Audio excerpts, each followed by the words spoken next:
All right, it's 3:02. What do you say we get started, Elmer? Sure. Great. 1, 2, 3. Hey, everybody. Welcome to Session 4, Engaging Your Students. This is Preparing for the Future of Legal Education, Tips and Techniques. And we have some awesome folks that we are delighted to have speak with us today. Our first speaker will be April Dawson. She's a professor of law at North Carolina Central University School of Law. She researches, writes, and speaks about legal pedagogy and the use of tech in legal ed. April was the organizer of the ALS section on technology, law, and legal education, the inaugural 2019 summer webinar series. I know I participated in that, and it was a blast. And she's the organizer of the 2020 section on technology 2020 summer webinar series. So you should check out those webinars as well. Our second speaker will be Norman Garland, Professor Norman Garland, who is the second century chair in law and professor of law at Southwestern Law School. Norm's been was a member of CALI's first fellowship in 1999. And as a fellow, he wrote a lot of CALI lessons in criminal law topics. Norm's taught his first online course in 2012 and was one of the first law professors in the country to incorporate computer and internet-related resources in the classroom. I can attest to that.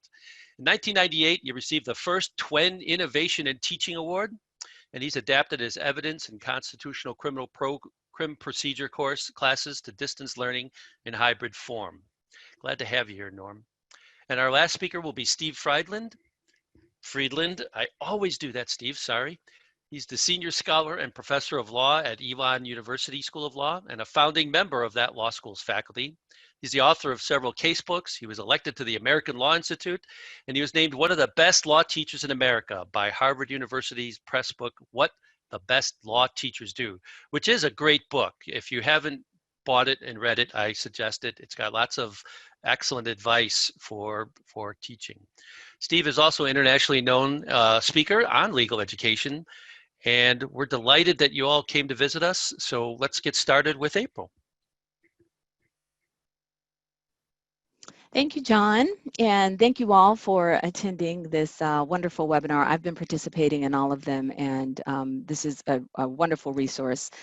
So John, thank you, Deb, Elmer, for your service to the Academy. I'm going to start off with a Zoom poll. So Elmer, if you can start off that one. All right, so you all should see this on your screens. What type of online class do you anticipate teaching in the fall? So synchronous, class meets real time. Asynchronous, students do the work on their own time. Or hybrid, so a combination of synchronous and asynchronous.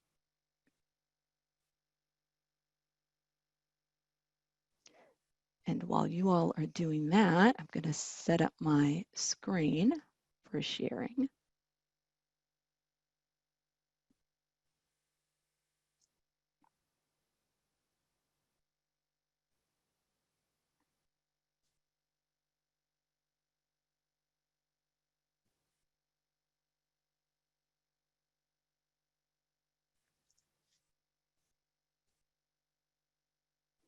And Elmer, whenever you think that's about done. We'll just give it another 10 seconds or so here. Okay. In case anybody wants to catch up.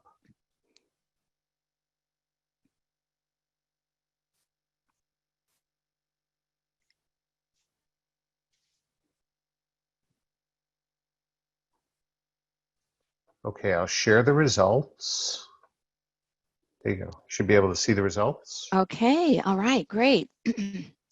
So it looks like about, well, a majority, more than half, will do a combination of the two.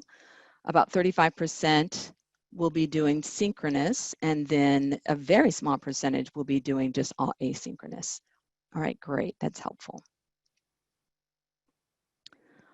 All right, so I've got this question up because we're talking, of course, about engagement. And so I want to pose this question: what does student engagement look like?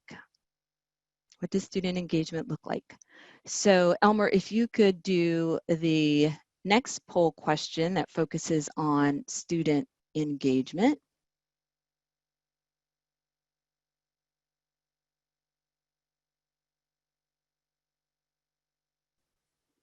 All right, okay, so this is select all that apply. So students are engaged when they are attentive, not multitasking. How many of you are multitasking right now?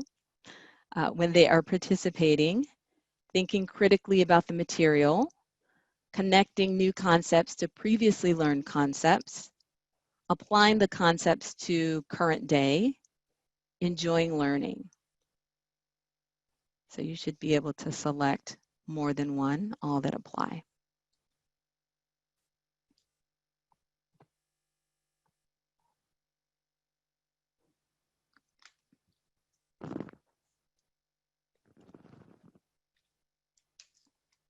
And Elmer, when you think enough time has passed, you can go ahead and stop and share the results. Okay. Let's see if we can get, we're closing in on 90%, so. Great. Yeah, like a lot of participation, sorry.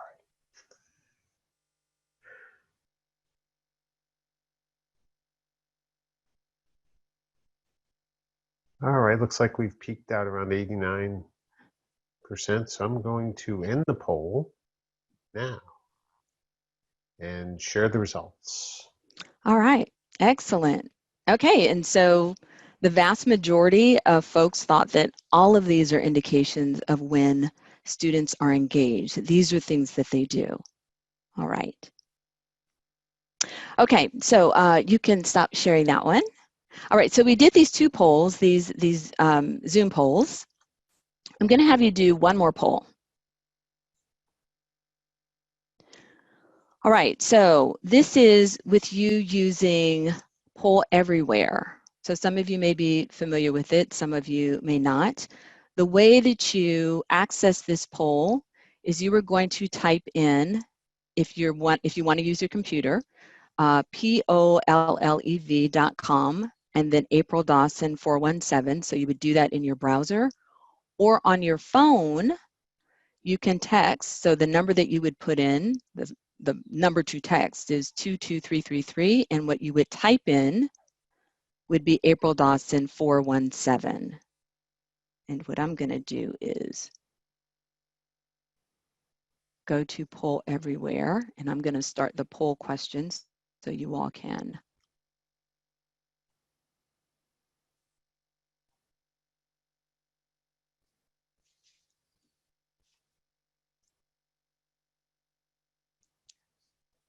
All right.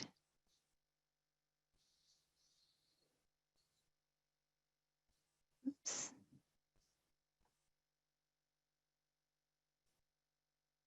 Okay, can you all see?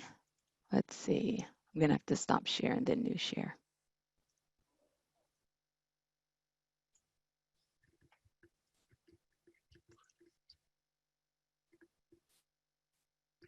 All right, so you all should be able to see this. So this is Poll Everywhere. And I wanted to show you this example as well, because with Zoom, you can only do kind of like these multiple choice. With Poll Everywhere, you've got those options as well in terms of types of questions, but you also have questions like this where students can just type in their answers. And so we have students learn best if they're engaged, students who are not engaged or not learning. Engagement means meaningful learning for obvious reasons. Keep students learning. And so many of these we see that we understand why it's important that students are engaged, because it facilitates their learning. All right, okay. All right, so we all agree that engagement, of course, is important. So I'm going to talk about a few ways that I engage my students. These are ways that I engage my students in my face-to-face class, my hybrid class, in that some sessions are face-to-face, some are asynchronous. My hybrid classes where I have some synchronous and some asynchronous. And then classes that would be just completely synchronous or asynchronous. And so, so polling, we just had an opportunity to experience 3 different polls using 2 different ways. And so when you're thinking about polling, ask yourself if these first maybe 5 minutes or so, 7 minutes or so, if you felt engaged, if you were thinking about engaging students and how that helps students to learn. Were you able to think about what it is that we're talking about? I'm going to spend most of my time actually talking about how I use multimedia to engage students. And I'm also going to talk about attendance takeaways and how this is a way that I've been using for a couple of years to help facilitate engagement, because the students know that they have to tell me something as they are getting ready to leave class. Student presentations. I'm teaching an online class right now, legal technology leadership. Shout out to Dennis Kennedy for that. And self and peer grading. I do that as well. I don't have time to really go into those. Student presentations are pretty obvious, but the self and peer grading, that's something that I do as well, and maybe at some point I can maybe do a session on that. All right, as far as polling, we just did that, so I'm going to move on into engagement via multimedia. All right, so when I think about engaging my students, I think about how I can capture their attention. And when I think about it from the viewpoint of using multimedia, I think about context. And if my students have context in which to think about the material, they are more engaged. When the material is relevant to them, they are more engaged. The other thing is, if the students know that they have to share their thoughts, they are more engaged. And this is more than just, the potential of being called on during, a Socratic class period, but that they know that they are going to have to share their thoughts. And so with respect to content or context and relevance, I use a lot of videos, I use a lot of podcasts, radio shows, different types of audio. And so what it does is it provides examples and real life situations that are dealing with the things that we're talking about. So I teach constitutional law. That's a class I'm going to focus on primarily with respect to my use of multimedia. But whatever classes are taught, there is an incredible amount of rich content out there. That wasn't the case when I was in law school, and I suspect wasn't the case when many of you weren't in law school. April, your All right. screen is still on poll everywhere. Oh, thank you. Let's see here.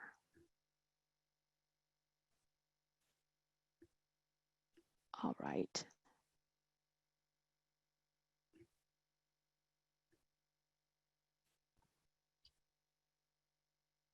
Okay. There we go. Multimedia usage. Thank you very much. All right.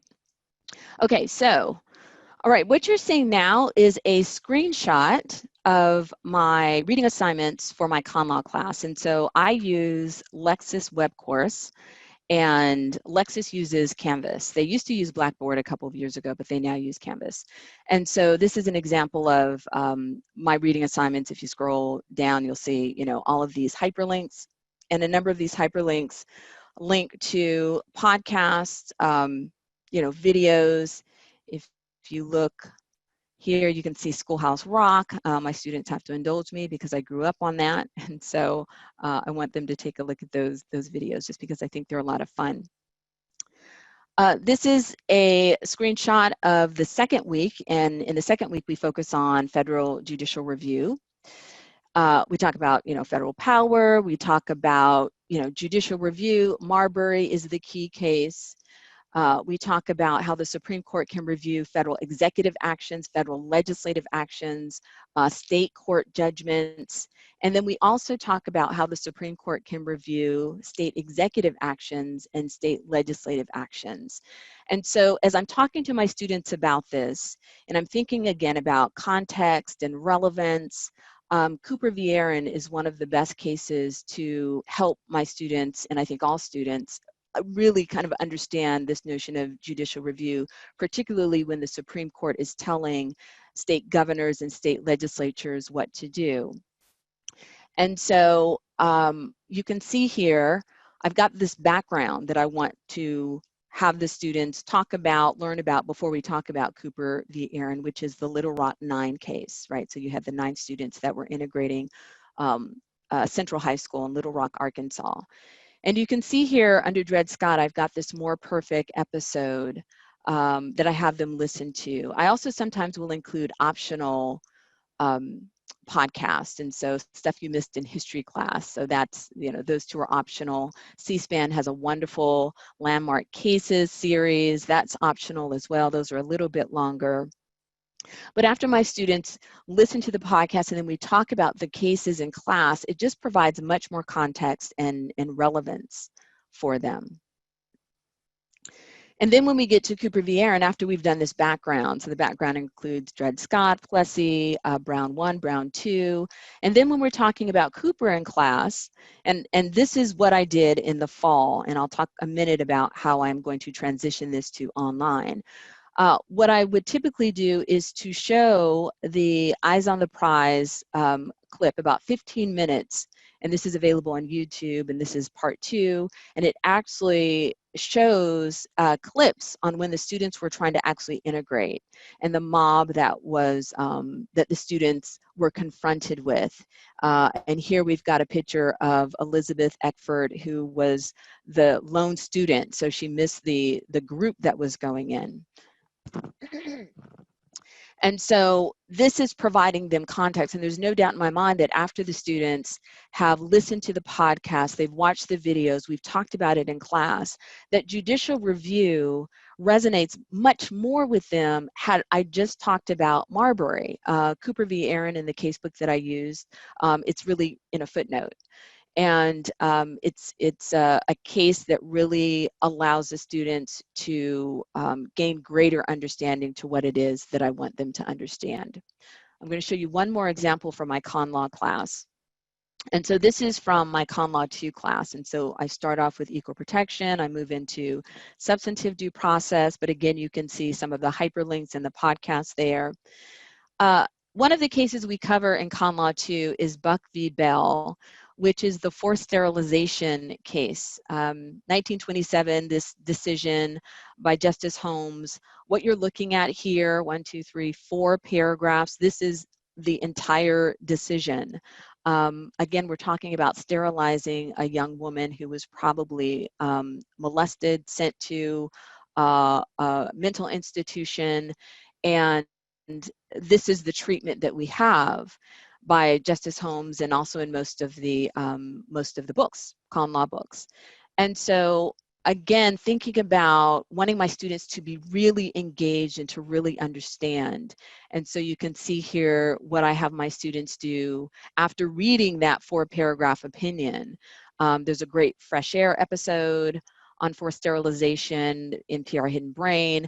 There's the Equal Justice Initiative, racial eugenics. So again, it's not just focusing on the opinion from the justice, but it's looking at this issue in its full context, and it also provides relevance today. So when we think about racial eugenics, and here in particular in North Carolina, it was just a few years ago that the state decided to compensate women who had been forcibly sterilized.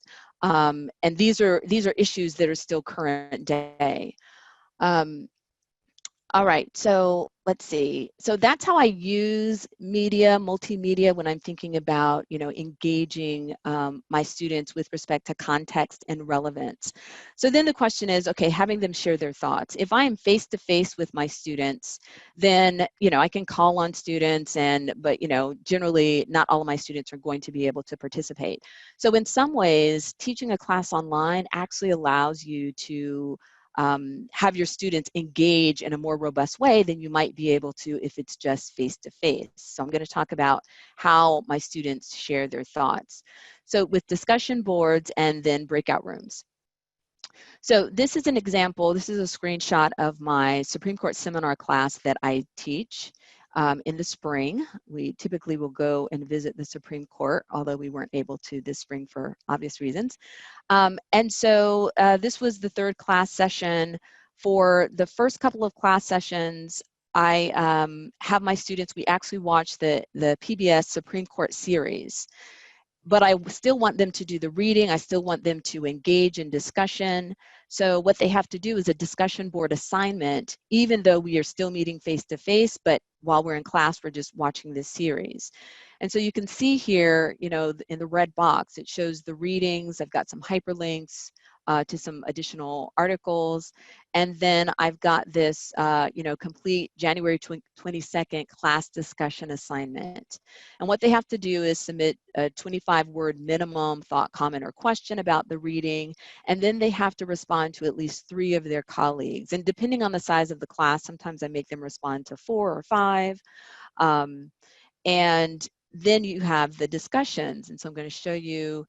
So this is an example, or this is an actual comment from one of my students. I have taken the most of the names out.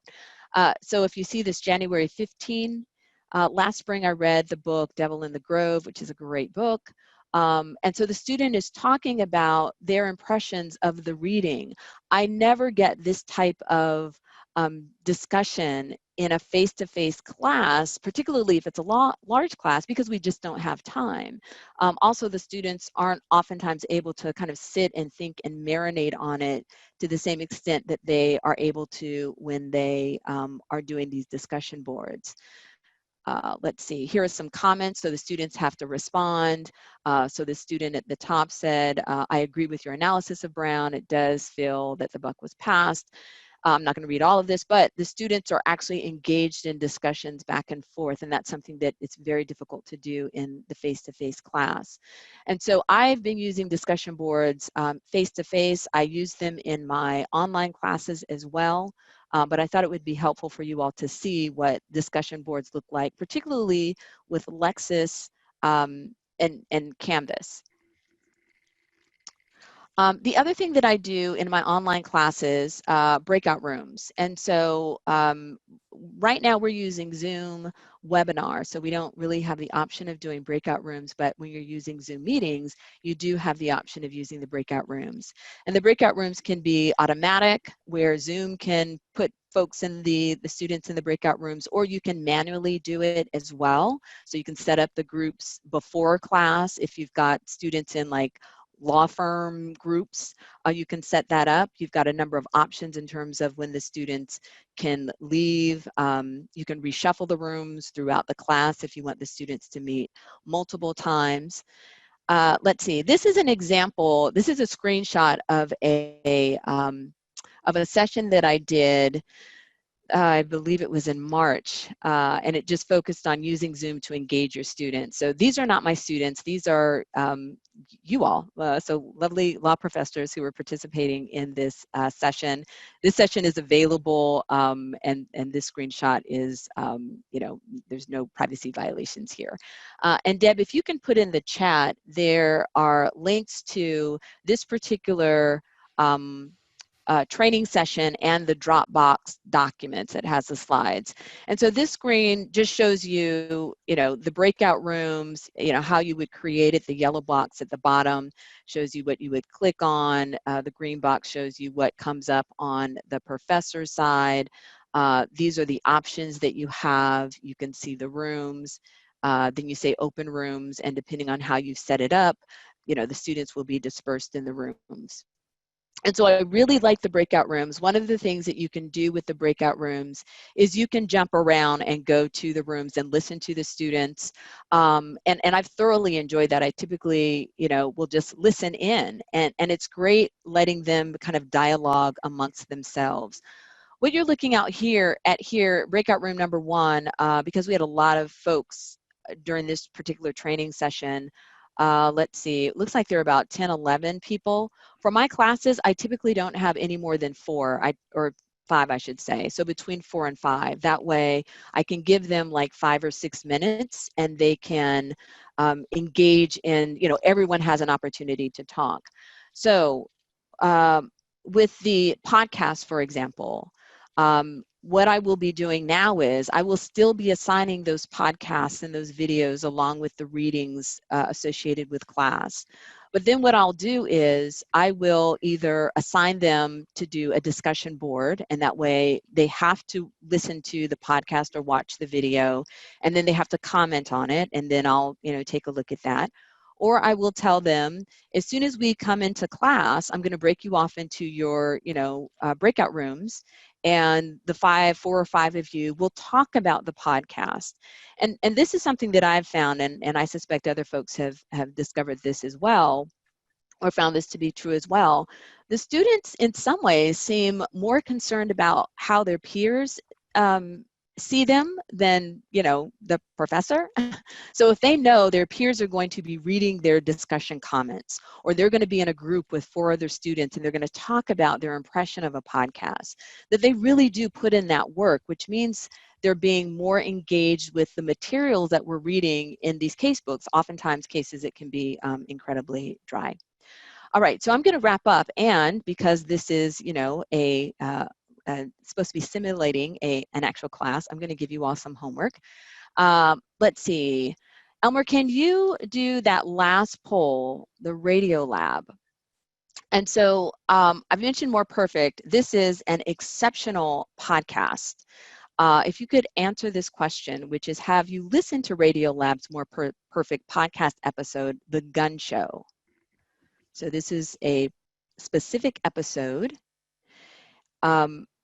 All of the episodes, particularly in seasons 1 and 2, are just exceptional. Whether you teach con law or not, I definitely commend it to you. And let's see, while we are waiting for the poll results, and this is what I want you to do. After you listen to it, I want you to ask yourself these questions. I actually don't have a survey, so don't worry about that. But did the episode provide context to you having a better understanding of District of Columbia v. Heller, which was the landmark Second Amendment case where the Supreme Court reached a conclusion that there is an individual right to possess a handgun, at least in your home, for self-defense? So we're all, familiar with that case. You don't have to go back and read the case. Knowing that is enough to listen to this show and see how it impacts you. And then also ask yourself, was a podcast content relevant to where we are in today's society? And then the third question I want you to ask yourself, do you think listening to the episode will facilitate more durable learning of Second Amendment material, either that you're doing or that your students are doing? Elmer, can you share the results with us? All right, so 93% have said no. All right, so that's your homework. Let's see. Next thing, thank you, Elmer. You can close that. All right, some of you are in study groups. And again, because we are replicating what is happening, this is a simulation of what our students are doing. So yes. April, may I interrupt for just a moment? I believe yes. The slide for the attendees doesn't show homework, so I think we're seeing 2 different slides. All right, let me. I'm seeing it on the presenter screen that you're seeing, but I'm not seeing it on the as an attendee screen. All right, let's see here. And I mean, everything looks fine from here too. Again. Yeah, as a panelist, I can see it, but as an attendee, I've got a setup here, and I don't see the same slide, and then she's talking about those items. So. All righty, so let's see here. I have stopped sharing. Let me try this again. And I don't know if I have too many windows open. I'm actually using Keynote. All right, do you all see homework? Now I see it. Yes, on both screens. Okay. All right. And so I'm just not gonna like play the show. I'll just keep it on this, right? So you all should be able to see this. Okay. So homework. And it might be a little small, so sorry about that. All right. So you're gonna ask yourself these questions, right? Did the episode provide context? Was a podcast relevant, content relevant? Do you think listening to the episode will facilitate more durable learning? And some of you have study groups. And so since we're having our students kind of be in discussion groups, I want you to, if you have a study group, to discuss the content of this episode with your study group. And then also ask talk in your study group about whether this particular homework assignment has helped with your understanding of the lesson, if you will, of this presentation. Okay. Before I have you all do attendance, we're in a time right now where there's a lot to think about in terms of the history of this country, where we are from a justice standpoint when we're thinking about racial justice. And I know that there are a number of people that want to know what more they can do. And one thing I want to encourage all law professors to think about is, when we talk about context and we talk about relevance, no matter the subject that we teach, there is some context and real world relevance that we can infuse in our courses. And likewise, whatever topic you teach, there is a racial component, because racial disparities and racial issues and injustices run through every single one of the systems and institutions that we have. So as you all are thinking about, how might I assist, in this country being better, think about how it is that we teach law to our students and how we can make them more informed of current day events and also historical events which affect where we are today. And that's one of the reasons why I have always brought in additional information so that my students do more than just read, Marbury v. Madison when it comes to judicial review, that I can actually make it really relevant to today and to their lives in particular. All right, so the last thing I'm going to have you do is attendance. This is what I have my students do, and I mentioned that this helps me to engage my students as well. If you have an iPhone, this is going to be super easy. What I'd like you to take your iPhone, go to the camera, and sometimes you can just swipe to the right and it will open up your camera, and then hold it up to your screen. It should read the QR code. You'll see a little box at the top that says openairtable.com, and it will take you to an attendance sheet, and it should say CALI Engaging Student Presentation Class Attendance Form. Your name, you don't have to put your real name if you don't want to. You can do a pseudonym. First name, last name. The next question is, how engaged were you during this presentation? And so you can rate it if you want or not want. But what I do include on my attendance sheet is this next question, which is write 1 or 2 key takeaways you got from today's class. And so the students have to do that, and I do take a look at them. And then also if they have any questions from today's class. And so since they know they are going to have to give me something back, it helps them to pay, or it incentivizes them paying even more attention throughout the class period. And so with that, I'm going to go ahead and end my presentation. I'm going to stop sharing, and I will turn it over to one of my panelists. Thank you. Thank you, April.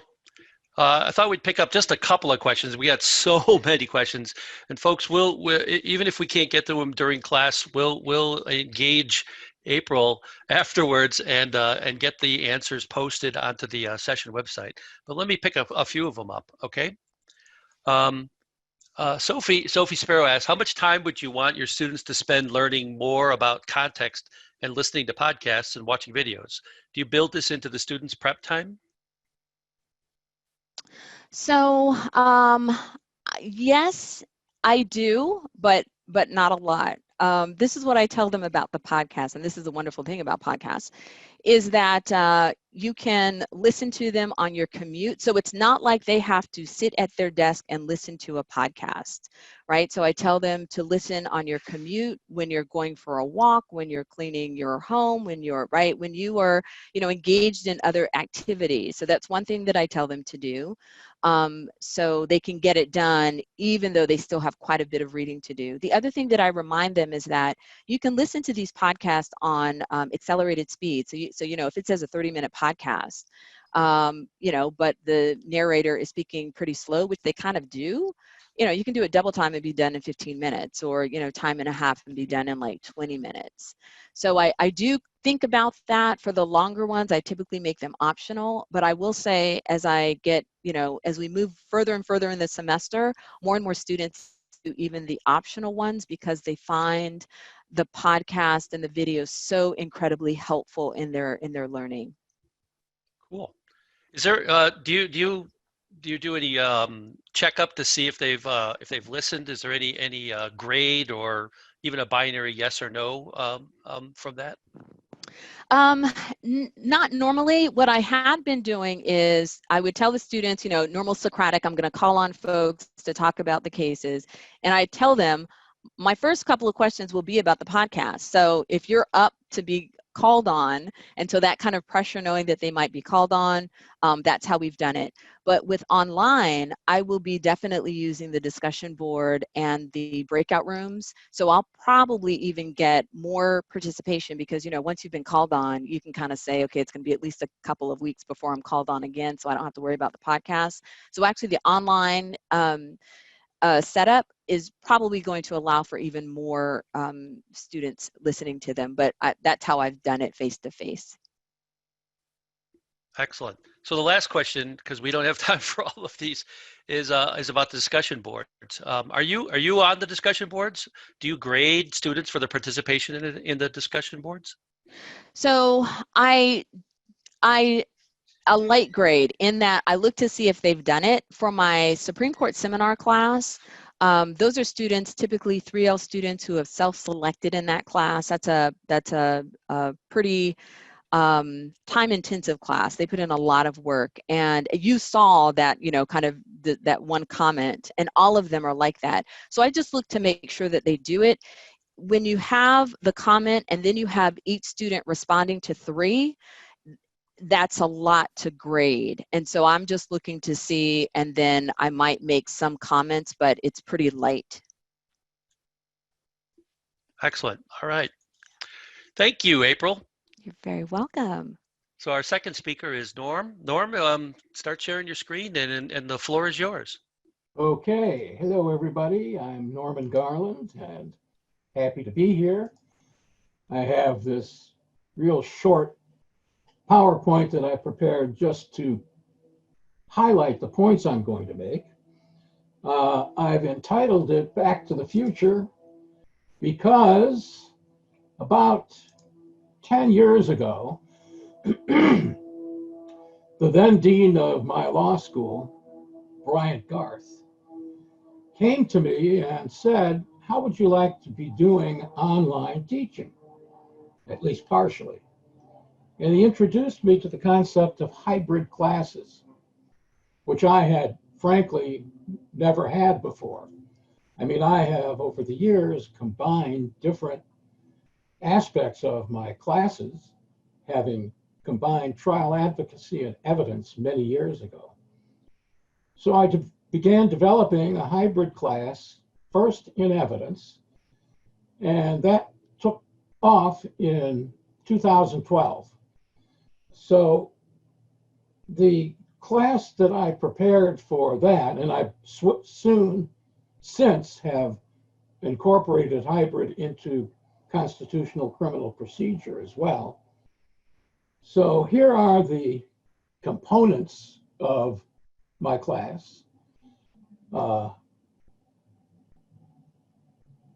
method is essentially narrated PowerPoints delivered online with quizzes relating to the subject matter of the reading assignment that's covered by the narrated PowerPoint.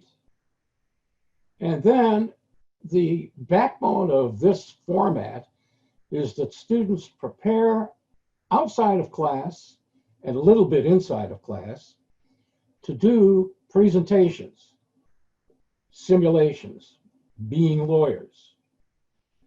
The evidence class involves presenting evidence, which usually devolves into arguing motions in limine and then maybe presenting some evidence. In the constitutional criminal procedure class, it involves arguing motions to suppress on the assumption and the delivery to the students of the evidence that's been adduced at the hearing on the motion, then the entirety of the student's presentation is arguing the motions to suppress. The main formative assessment is the quizzes, which in both classes happen at least once a week. Sometimes there's 2 or 3 quizzes or 4 within a week. And then in addition, there's a multiple choice midterm, and then finally a online multiple choice portion of the final exam and a take-home essay with 4 days for the students to complete the essay exam. The other aspect of these classes is that they are sort of like the Berlitz of legal education. The class is compacted into 10 weeks instead of the usual 14-week, which is sort of a come on to students to hopefully engender some greater enrollment. The enrollment in these flipped classes, hybrid classes, has been relatively small to very small. And by the way, I should mention that all of this is now going to be delivered via Canvas and Zoom.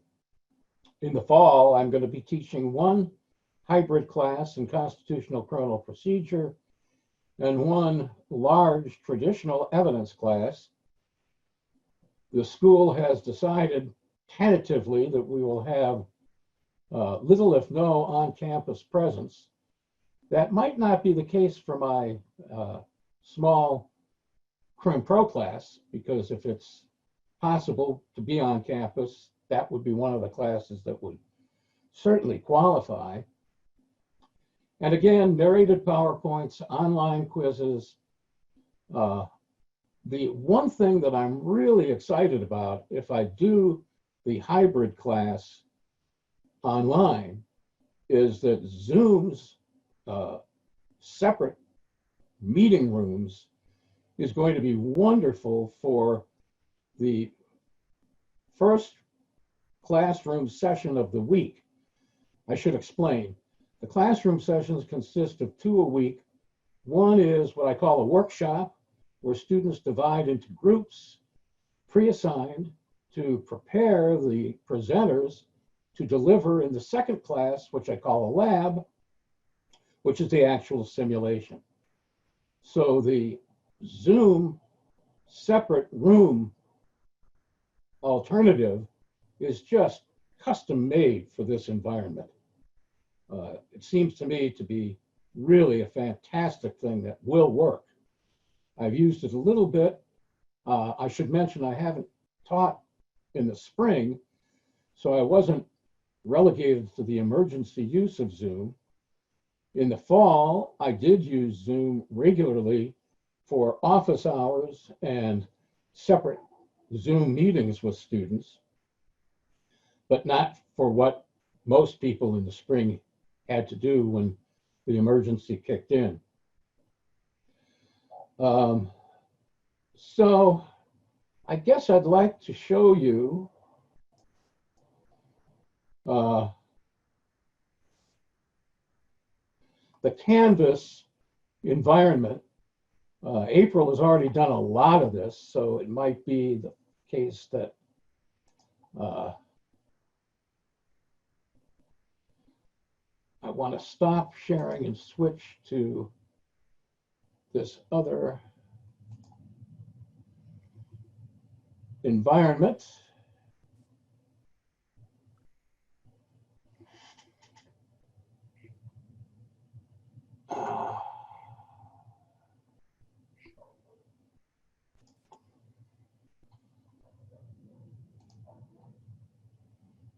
Sorry for the delay, folks. I'm a bit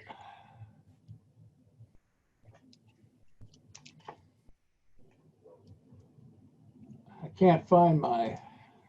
Take your time. Silence is fine. I can't find the connection to the share screen. I'm trying to share a different screen. So if you choose the share screen and choose the upper left-hand screen, then it shows That's not every... the problem. I couldn't find anything. So hold on a minute. Ah. There we go. There it is. Yeah. So this is my Canvas homepage for constitutional criminal procedure for the fall, which is going to be essentially the same, but it'll be all online unless we do small groups. So I wanted to show you what I think is just a marvelous learning management system, Canvas. I think it's just wonderful. So first I'll show you the syllabus. Gives a link to all of the quizzes that are upcoming, the syllabus page. And you can display the syllabus in this page as well. But the main point is that I set up the Canvas course using modules. First, there's a little bit of an introduction. The course overview is a good place to describe what you want to deliver for general introductory information. The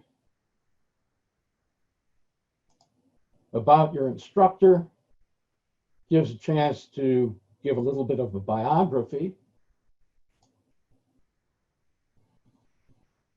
But here is, well, first of all, let me point out the PowerPoints in this class are entirely in the form of narrated PowerPoints that most of the students want to utilize, but I also post for them the non-narrated PowerPoints so they can link to that if they want to.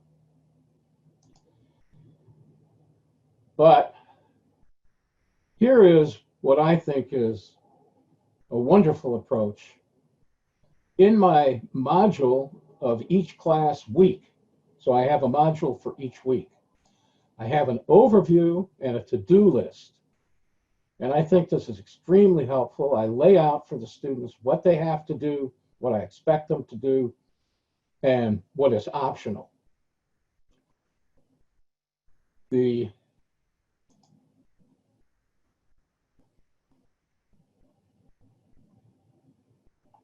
videos, for example, I'll show you one of the videos. Actually, I want to show you this one particular one. It's because I wanted to get into that module. So in Canvas, all of the media is uploaded into one location called Studio. This is a link to the narrated PowerPoint that exists in Studio. Hi, this is Professor Norman Garland of Southwestern Law School, and this is the next in the series of narrated PowerPoints for constitutional criminal procedure. This is the next warrant exception, exigent circumstances. So you can notice that this is an exceedingly long narrated PowerPoint. It's 42.5 minutes. I created these PowerPoints contrary to all recommended seasoned people's recommendations. Everybody says make them as short as you can, preferably no longer than 10 minutes, and use a script. Well, I created the PowerPoints with no script, and I just pretended in my mind that I was in a classroom going through my PowerPoints and delivering the information and asking questions that I would ask in the classroom, but giving the answers. So that worked for me. It probably won't work for a lot of people.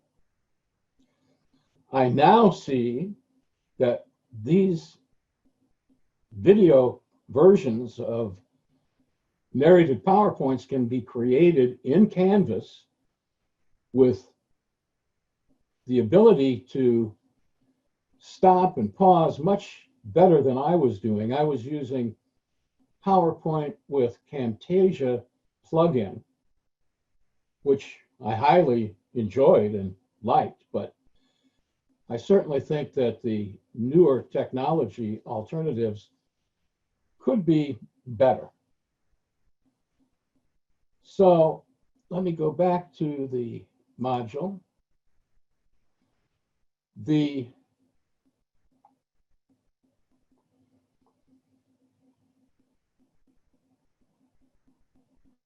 quiz I wanted to show, which is embedded in Canvas and can be easily set up and easily reviewed, but I'll show you what it looks like. These are very short quizzes for each of the material covered, tied to mainly the module subject or the module narrated PowerPoint. And for example, this one on exigent circumstances is 10 questions. I allow 3 minutes per question. And it is essentially a reading quiz that carries with it some minuscule, if you will, value towards the grade. The quizzes count for 10% of the final grade, and there are probably, I don't remember the exact number, but probably 200 quiz questions over the course of the 10 weeks. So it's very low stakes, and I think it works. I created multiple choice and true false questions that are geared to the reading, and I assign the required completion of the quiz just before the class begins. So the students get the right answer just before class, and if they want to, they can review it during the first minutes of class or at an appropriate time. So I think that works very well. If students have any questions about the quizzes, they can let me know. And if there's any cheating, and there's often some claim of cheating, it's certainly not a worry to me, because as I have said and many others have said, it's very low stakes. I, of course, am much more concerned about the possibility of cheating on the final, but there are solutions for that problem. So what else do I want to show you? I wanted to show you a video of the in-class presentation, just very briefly. This is the studio library of everything that's been uploaded to the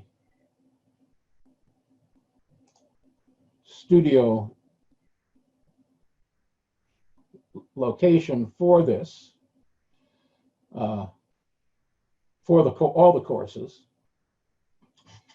And I record every class. I always have.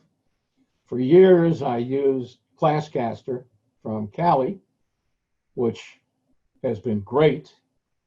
But now the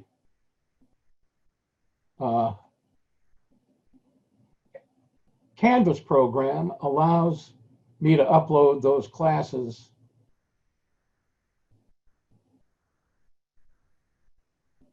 to the, here it is, to the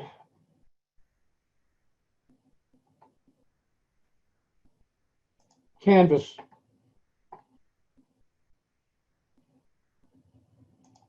LMS Any itself. questions before we begin? All right, court is again in session in the case of United States versus Yee. Hearing on a motion to suppress oral argument. Defense motion, you may proceed. Announce yourselves for the record, please. Michael Gillane for the defense room. Brian Waller for the United States. So just to give you a little taste of that, and one of the things about this, I saw some questions during April's presentation, is that it can be reviewed to see how many students have viewed and how many students and when they viewed it, and so on. So it's very helpful. The other thing I wanted to mention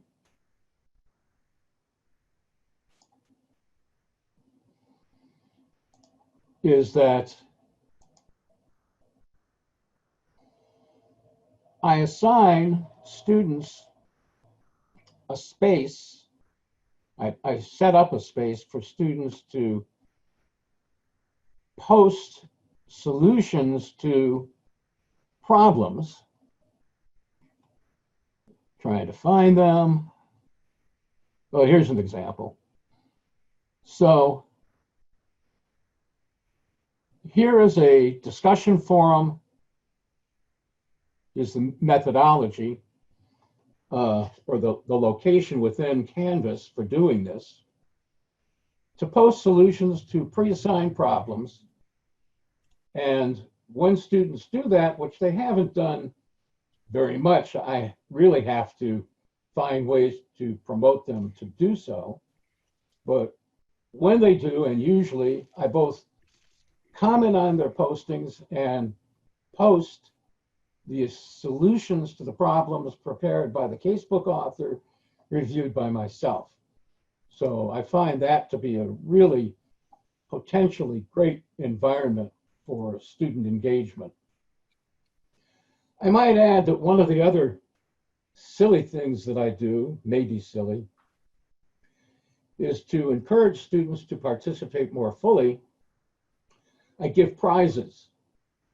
In the past, I've given prizes for the most perfect performance on the quizzes, meaning getting all answers correct, and if there's more than one, who did it in the fastest time, which may not be the best way to gauge it, but that's what I've done. And the prizes I give are usually the handouts from the Law School Teachers Conference, the AALS conference, and CALI handouts, which I have managed to get people to give me over time. Sometimes they're just little trinkets, very small prizes, but I build up over the semester, end up giving much more valuable prizes, including books, case books, and other books, which is a great incentive, I think. So that's about all I have. Thanks, Norm. And I thank everybody for listening. Thanks. There's so many questions, but let me just ask one. Of special concern is all the multiple choice quizzes that you give, and whether you reuse the questions from semester to semester, and whether you're concerned that students are sharing them. I do reuse them from semester to semester, and I don't care, because if students are sharing from one year to the other, I think that's not as likely. But as I say, the quizzes are very low stakes. And for that reason, I don't really much care. All right. Well, thank you very much. That was great. Let's go on to our next speaker. Steve, take the stage. Okay. Hello, everybody. Steve Friedland here, and I'm going to share my screen as well and start some slides about engaging students online. And I have a couple of goals here. Of course, present a couple of ideas and have some fun. And already I would say to you, one thing that we already do with online teaching is put it in a box that it's not as good as face-to-face. Well, I don't know about you, but in a lot of classrooms that I look into, there are lots of students who have split screens and they get up and go to the bathroom right away. Sometimes they're not very engaged in a face-to-face classroom. So I think the first thing I know that I try to do is to let students know we can have just as much fun online. Pets come up a lot and funny pictures come up, and I am fine sharing them and having a space for them with students. So let me just back up a bit and get a little bit of background. I agree with April, context is everything, and I'm gonna throw out some context about legal ed. And I think we need to be thinking about, or actually we should be engaged in teaching thinking, acting, and feeling as lawyers do. Not just thinking. I think we put it into a little compartment, and I think that's been bad in the sense that about 5 to 10% of people come into law school depressed, and apparently up to 40% leave depressed. So we need to deal with the affective part of our students, and that goes into the profession, which is very stressful. And I know a lot of people who say proudly they're recovering lawyers. They've left the profession. So I think we have to right away look at the whole person. And I'll talk about ways I think we can do that. I also think to engage students, we've used the Socratic method. That's been our linchpin. And I like that. I'm not saying the Socratic is not a good way, but I think we need to go beyond that.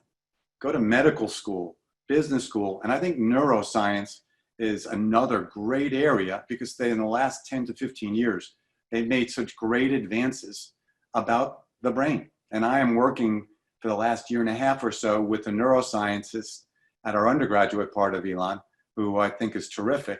And she's taught me so much about how the brain works, such that I've learned a lot of my teaching and a lot of my learning are not very effective. So she's given me some things about how to do it better. So let's just talk a bit about the brains, because I think this helps in understanding what will engage our students with online. First of all, our brains are very social. It is no accident that a lot of our time is spent with talking about other people, drama in the workplace, in other places we're in. People tend to congregate, and boy, we can see this with online learning. So the one thing I would do a lot is to make sure there's lots of groups where the students are acting themselves between themselves as well as with me. That's why we have Us Magazine, People Magazine, television shows, you name it, it's all about groups. The one thing that that I also found interesting from neuroscience is that our brains are mostly unconscious pattern-seeking devices, that we are mostly unconscious behaviors. And I love using the example of driving home. I don't know about you, some nights I'll get there and I'll say, how did I get here? I hope I didn't hit anybody. I think I stopped the lights, I'm not sure. And that's because we have muscle memory. We've done it so many times, our brains actually change when we engage in the world, and our neurons can create much stronger connections. We sometimes with a single neuron may have 10,000 or single thought, 10,000 connections. And if we do it just once, like if you drive somewhere for the first time, we can easily forget it. Just like in an early part of a course, if we just do it once, that can easily be forgotten because our temporary storage, called the working memory, only holds 8 to 10 things according to some cognitive and brain scientists. To get into long-term memory is really tough. So I now know that my goal is to get into that long-term memory. And that requires paying attention. So we all pay attention, but the question is to what? So if you're walking along, some people may be lost in thought and not paying attention to the outside world at all. Some may be paying attention to the sky, the ground.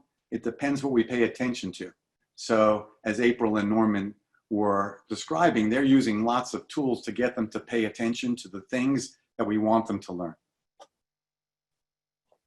And here's one thing I really found incredible, and I put it on the board when I'm in class, and I put it online when I'm with my students. It's the forgetting curve. And the forgetting curve shows that in about 20 minutes, we lose almost 40% of what we learned. So I'm going to stop right now and do some things that I do in class. Please, in the chat, put up one thing you remember from Norman's presentation, and those people, let's say A through G. I know we have a lot of people here, and I hope we don't overload the chat. Put one thing you... Steve, yeah. Chat is disabled, sorry. Oh, okay. They can ask a question. Okay. Well, actually, I would say, could you write down now one thing that you learned from Norman and one thing that you remember from April? And I would wait a second or two. And then if it was in chat, I like using chat a lot for getting student interaction, even when I'm talking, because I want them to be thinking about something that's related to the course. And here's another big one. We often use emotive cognition. And what does that mean? We often think in law school, it's all about the law, objective. It's reasoning. It's changing our minds to think like a lawyer. But reason and emotion actually work together. So emotion and cognition, according to the neuroscientists, are part of the same thing. And that's why I put that picture up there, because unconsciously we're being conditioned. When you see that picture, you might like it. You might say, what is it? But we're going to be drawn to it, whether we are doing it consciously or not. And if it's a pleasing picture, actually, the neuroscientists have found that we learn better. And so just trying to get rid of emotion. I don't know if you remember the scene from Pretty Woman. I use this example a lot. It's the law scene where Richard Gere is standing there and Julia Roberts trying to figure out what his job is. And she goes, I know you're a lawyer. And he goes, why do you say that? And she says, well, you have that sharp but useless look about you. Well, that's what happens when we get rid of all the emotion, all the layers in this. And I'm going to suggest actually using emotion, according to the neuroscientists, is a good way to learn, that it actually helps learning. So there you go. That's a yard sign we have around my neighborhood. No one could go to graduation these days, but they have yard signs. Well, that's going to bring out a lot of emotion. And April in particular talked about narratives. So what the neuroscientists have found is that narratives really assist with long-term learning, that we'll learn better if we have a narrative. And when you see Class of 2020, and you can put your own school in there, that's going to create lots of narratives. And I'll talk about that a little bit more. So point number one, I think we need to reframe online learning. The old way is pizza delivery. Here's your information from the expert to the novices. It's all in that briefcase, take it.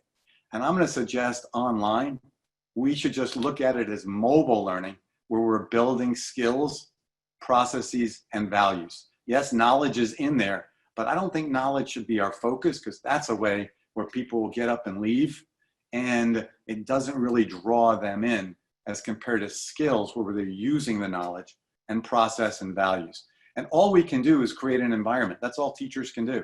So I'm suggesting, how can we create good environments for our students, particularly given the environments they may have away from us. So first thing I would say is, we ask a lot of questions, but the students don't. So one thing I would have them do, and do have them do, is what questions would you ask about this case? What questions, now that we've finished this chapter, would you ask, do you still have? And what questions about a case would you have as judges, as trial attorneys? And I'm going to also try to focus on something called empathic imagination, which is really just empathy. From this perspective, how would you argue it? And I use this in the discussion chats as well. And I taught both synchronously and asynchronously, and I like using both together, because asynchronous allows the students to have reflection. Just what April was showing with the online discussion threads. There can be at least a time to reflect. But I think we also create values. And so in criminal law, for example, I love asking this question: which is worse, adultery, perjury, river pollution, or possession of cocaine? And if we had time, I would put you into your separate rooms and breakout rooms, and I would have you rank them. First, I'd have you rank them on your own. So right now, which of those is worst? And of course, why? And this really is a sentencing exercise. And given what's going on in the world today, I would now relate it to that. Well, how much time should someone get for violating a law on adultery or perjury or river pollution? And of course, this has changed over time. I've done this one for a long time, and adultery used to be up there. And now with the younger generation, they don't even think it should even be close to criminal. And of course, river pollution for them seems to be the most important, and possession of cocaine, many of them say, should not be illegal as well. So you get different values. And to give you a second problem that I use, $20 is sticking out of an ATM late at night with no one around. Would you take it? Now, this is a problem in ethics. And I would tell them too, ethics is a problem, or ethics arises when no one else is looking. What would you do when no one else is drawing the line for you and looking over your shoulder? And here I relate it in criminal law by saying, would you make it unlawful? And then I also add, if it is unlawful, what would be a good penalty? So I'm trying to give them a chance to engage, and it's not always around the doctrine. Sometimes I'm using that emotive cognition. I want to find out their values, and I want the narrative on it as well.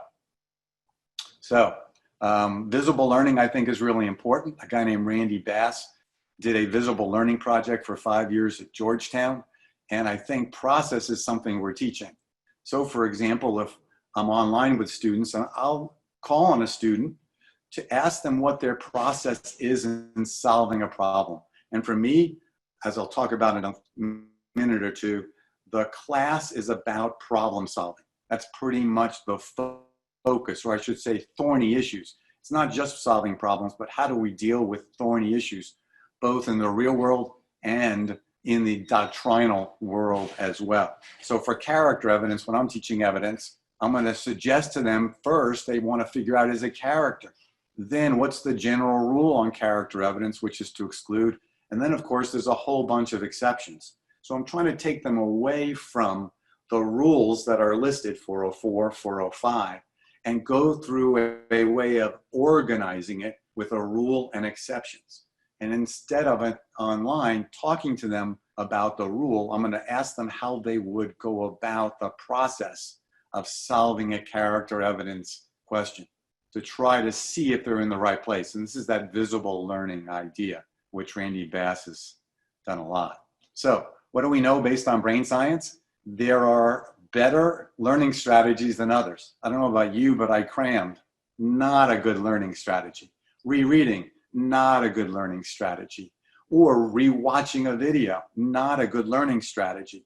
But spaced repetition is. So now I'm going to have learning loops in a course where instead of the one-off and then going on, I'm going to keep going backwards, just like I talked about April and Norman. I might mention at the beginning, what were we doing last time? And here's where we're going. So like a GPS, they can see the whole route and not just a little bit. And then Norman talked about quizzing. I think regular quizzing, and it doesn't even have to count. Many people, and this is that emotive cognition, motivation is competition.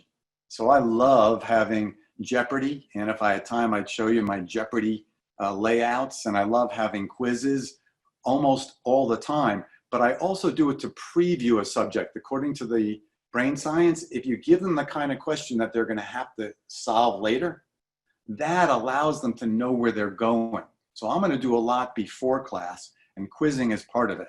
And then interleaved. We often break things down in school into discrete topics. So today I might be doing an evidence, character evidence, and character is an element.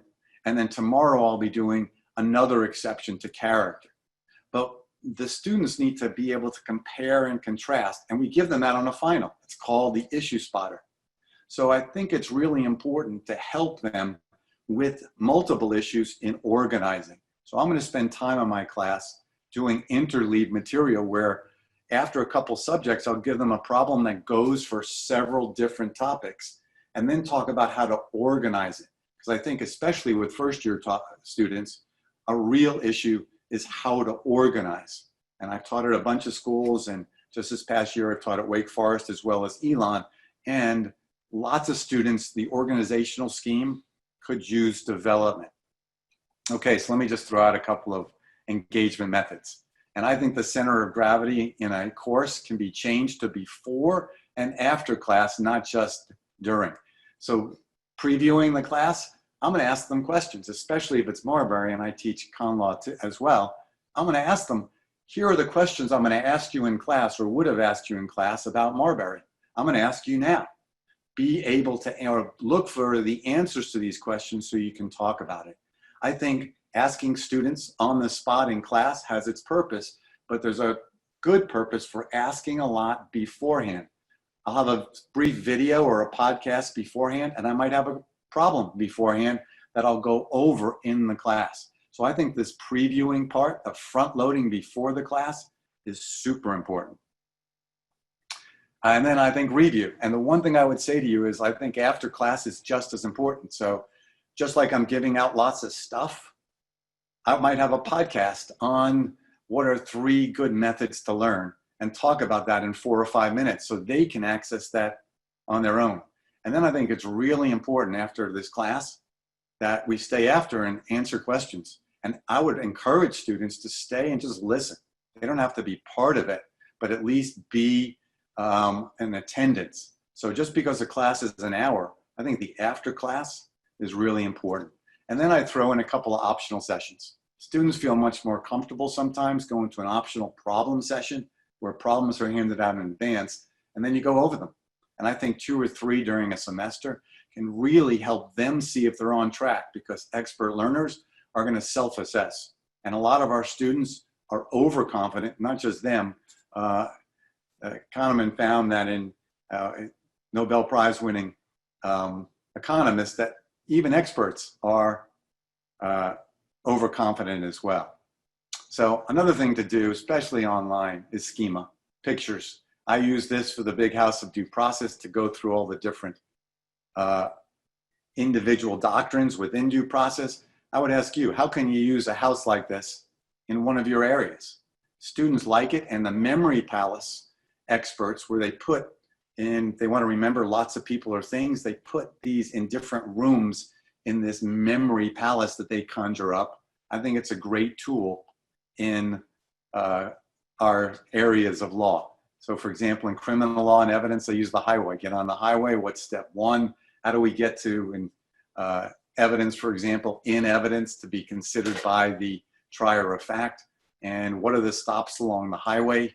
In criminal law, act, mental state, results, defenses, these are all stops so they can visualize it. I'm going to just go quickly through discussion posts. I think creating experts and ask them to be an expert and post on a particular part of it is really important. I, as you know, teach criminal law, so this is what I would do. In criminal law, I would ask if you were to reorganize the role of the police, how would you do it in this defund movement? But I would give them roles and not just ask for their own personal opinion so we can see different perspectives. And then I would definitely engage them through deliverables. It's up to them to deliver to us instead of it being us delivering in class. In criminal law, I ask them to interview a law enforcement officer. It could be their friend, brother, sister, someone in the prison system, anyone, so they really go outside of class. And I think April and Norman were talking about that as well. Or I ask them to find, I teach property, find an easement. And that means take a picture of one or find one online and then post it and explain why you did that.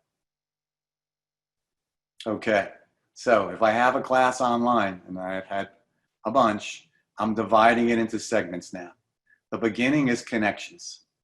Here's what we did before. Here's how it connects here. Here's where we're going. And maybe a problem that they should be able to resolve by the end of class. So I'm not just going to dive in. This is about connecting. And then in the middle, I'm going to take a note break. What was the most important thing we talked about in the first part of class? And a lot of times their notes are inaccurate or they disagree. This is a chance to understand that what they write down and how they write it is important, because otherwise we may get that on the exam. And of course, in the end, April talked about this with her attendance. What were the most important or difficult points? What's one takeaway from class? And I'm going to have everyone write it down. so they don't forget it. This is that spaced repetition, differential learning idea where it's a loop. Just because we did it in class doesn't mean we now walk away. What were we discussing in class? 20 minutes later, we're losing 40%. 9 hours later, it's 60%, or actually up to 80% under Herman Ebbinghaus's forgetting curve. So I'm going to try to keep looping back so they can get it and keep working with it so that when the final exam time comes, it's not like they're seeing it again for the first time. I like the all rights. Everyone write it down, and I'll have them share either on cell phones or other with partners in class. So I want to have them still using others in the class. They sometimes will do much better if they have those shares, and it may take a little bit of time. And then I'll have some people write it all in chat, or if it's a smaller class, they all do it in chat. And then I think breaks. Based on the learning science, 30 to 35 minutes is a good amount of time for someone to really be focused. People learn with diffuse learning. I actually want them to get up with online, take a walk around, but I might give them a question to come back with. So they're thinking about it, or even no question, the brain's still in gear, and I don't know about you, but sometimes you get the best ideas in the shower, waking up at night, just about going to sleep, taking a walk. These kinds of things, that's diffuse thinking. We think focused thinking for an hour or two is going to work, not with a lot of people. So last but not least, and then I'll end, I think well-being is the #1 issue in the fall.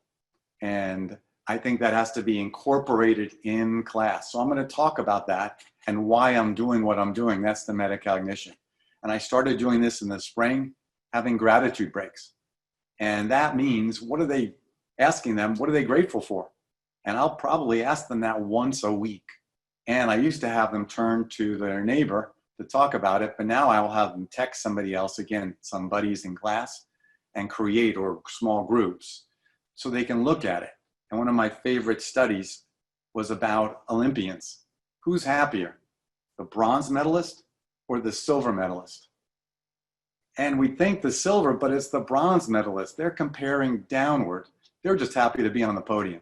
The silver medalist is saying, if I was only this much closer, I would have beaten that guy. Phelps would have been history. I just was that close. And they, of course, probably are reliving it all the time. And I actually would have them ask them, how are you engaging in self-care? Because I think just saying there's a counselor here, or we have a number for you to call, is not enough. That's too late. And many people won't do it. So I want them to see I am really engaged in their well-being. Doesn't take a lot of time. I've done this now. Again, one of these two once a week. What are you doing for self-care? And have them talk about it. And then a fun way to do this is have them talk to each other with narrative. And it's not about the class, but you'll see the energy level go up. And if we had the chat going, I would say, what was your first car? What was your first concert? What foods did you eat growing up? What are your pets, if any? And these are the kinds of things that create narrative and create people to have a happier approach. And the neuroscience shows that if people are happier, they'll learn more. If you show a frowning face, they're going to learn less. So there we are at the end of the presentation, and probably the beginning of something else. Thank you. Very good. Very good. Let me, folks. Steve covered. He talked about a lot of different things. Let me ask about spaced repetition. Do you like using the tools that are out there? Gabe Tenenbaum's thing, or Anki, for that's a piece of, those are software that you can put that you can build spaced repetition reminders. I think they send emails or texts to the students at 1 hour, 10 hours, 2 days, and so on. Do you like those? I do like those. I think anything that gets them thinking back across the course gets them paying attention to the course. So we call it often a midterm. I don't like that because it only thinks like it's a one test. I think we should have multiple looking back quizzes that may not even count, or discussion essays. So in a class like criminal procedure, I'm going to give them a discussion essay that might combine more than one topic. Why? We do that in a final exam, and it also gets them looking back, and they have to organize. But I do like the online material. I think it's great. April showed us some great stuff, and so did Norman. I do it myself as well. I've read some of the science papers behind spaced repetition, and they're incredible. It's an old technology, but it's hardly ever used in actual education, it seems, or not enough. Here's a question for everybody, Norm and April, if you're still there. I have a feeling the attendees are overwhelmed. There's so many engagement methods. Is there any worry about students being overworked? You know, will they learn more if they are overwhelmed? And I think I know the answer to that, which is you don't use everything on everybody. It's a buffet. You got to pick and choose what you want. But what's your response to that? I can respond to that. On the one hand, it has deterred enrollment in my hybrid classes because they're afraid, but not of the overwork, I don't think. They're afraid of having to stand up and present. So, you know, I like to say in my own mind and to others, it is the busy person who gets the job done best. It's a hard point to sell, though. Absolutely. Yeah, I'll comment as well. Yeah, because you all have seen I have a lot. And I will say that initially there's always some pushback, but by the end of the semester, I get a number of emails just, thanking me for exposing them to this other information, which they share with their friends and family. But I don't do, it all. So I was getting some questions I was trying to answer, like the discussion boards. Like I don't do discussion boards for every class, for every reading. I kind of pick and choose. And so, if there's a particular podcast where I think the students will benefit from being able to talk about it with each other, maybe for that particular one, I will, have them do a breakout group. One of the other things that I do is I'll have them watch a video and then I'll have like a 3-question quiz or something. And so, it just really kind of depends on the content. So I don't do it all. I still nevertheless do a lot. But I think it's worth it. And I think they learn better as a result. Well, let me flip that question a little bit. Does all these interactions or all these engagements have you reducing the amount of course reading or the amount of material that you can cover in your classes? And if so, how do you justify that? Is it a lesser course because you're engaging too much or more? And I would just throw out quickly, I think that's a false dichotomy of coverage versus learning. And to me, it's not what I cover, it's what they get. And when I first started teaching, there was a teacher who went so fast, he finished 2 weeks early. He was known as the machine gun. That's not a thing to aspire to. So one thing I would say to you is I think it's really about deep chunked knowledge that they get. And so I'm going to turn some cases into problems instead of having them just read and do the same thing.